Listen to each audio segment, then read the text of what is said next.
Rebecca McGeehee, and today we'll be looking at the short and long reflexes of the enteric nervous system. We'll begin with a brief overview of the anatomy of the enteric nervous system. As we can see in this image, there are four to the digestive tract wall. On the outermost side, right here, we have the serosa, which is a layer of connective tissue that entirely surrounds the digestive tract. Next, we have the muscularis externa, which is made up of a layer of longitudinal muscle and a layer of circular muscle. It is sandwiched in between those two muscular layers that we find the first of our enteric nerve networks, called the myenteric plexus. The myenteric plexus can generally be described to control the motility of the digestive tract by controlling and coordinating the motor activity of the muscularis externa. It is largely responsible for maintaining the muscle tone of the digestive tract and for regulating the intensity and frequency of the smooth muscle contractions. Next, we see the submucosa, or the submucosal layer, which is the middle layer of connective tissue and houses the second major nerve network of the enteric nervous system, called the submucosal plexus. The submucosal plexus innervates the cells within the epithelial layer and controls the smooth muscle of the muscularis mucosae. These nerves are responsible for controlling the localized smooth muscle movement, as well as communicating signals that direct local secretion and absorption. And finally, on our innermost layer, we have the mucosal layer.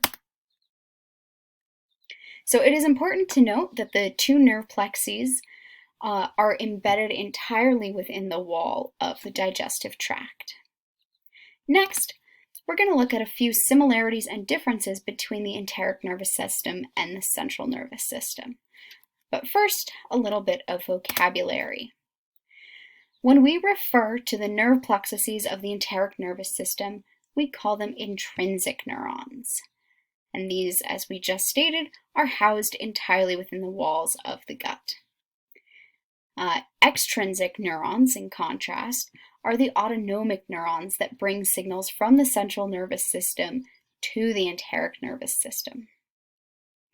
So one similarity between the enteric and the central nervous systems is that both release neurotransmitters and neuromodulators. To distinguish between the two systems, because many of these neurotransmitters are the same in both, enteric neurotransmitters might be called, for example, non-adrenergic or non-cholinergic. Next, similar to the central nervous system, the enteric nervous system is supported by glial cells, which are very similar to the astroglia, which are found within the brain. Next, we see similarities between the capillaries that surround the ganglia in the enteric nervous system and the central nervous system, which are not very permeable and create a highly selective diffusion barrier, quite similar to the blood-brain barrier that surrounds the cerebral vasculature. And finally, and perhaps most importantly and most relevantly to our discussion today, the enteric nervous system can function as an autonomous integration center, similar to the brain or the spinal cord. Next, we're going to look at how the enteric nervous system functions autonomously in what are called short reflexes. So as you might deduce from this image here, short reflexes are those that begin in the enteric nerve plexus of the gut wall, are integrated, and end all within the GI tract without any input from the central nervous system. So how does this work? What we see here is a highly simplified drawing of our intestinal wall. So out here we have our serosa, we see our longitudinal muscles, a very simplified version of the myenteric plexus. Here we have our layer of circular muscles, a even more simplified submucosal plexus, our epithelial cells, and the lumen. So as you can see in this simplified drawing, the submucosal plexus, right here, has sensory neurons that can receive information from the lumen of the gut. This network of the enteric nervous system then integrates this information and can initiate a response. So we're going to look at this a little bit more closely using the example of peristalsis. In this drawing, we can see that our food bolus has arrived in the lumen, and it is causing a distension of the intestinal wall. This distension stimulates the sensory neurons of the myenteric plexus, which are these green things up here, as well as stimulates the sensory neurons of the submucosal plexus, which sense the chemical change within the lumen due to the presence of the food bolus. So these stimuli cause the release of the neurotransmitters acetylcholine and substance P, which cause the contraction of the longitudinal muscles in front of the food bolus and the contraction of the circular muscles behind the food bolus. They additionally cause the release of the neurotransmitters vasoactive intestinal peptide and nitric oxide, which cause the relaxation of the longitudinal muscles behind the food bolus and the relaxation of the muscles in front of the food bolus.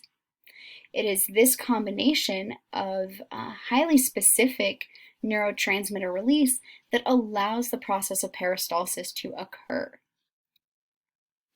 So next we're going to look at how the enteric nervous system functions in conjunction with the central nervous system in what are called long reflexes.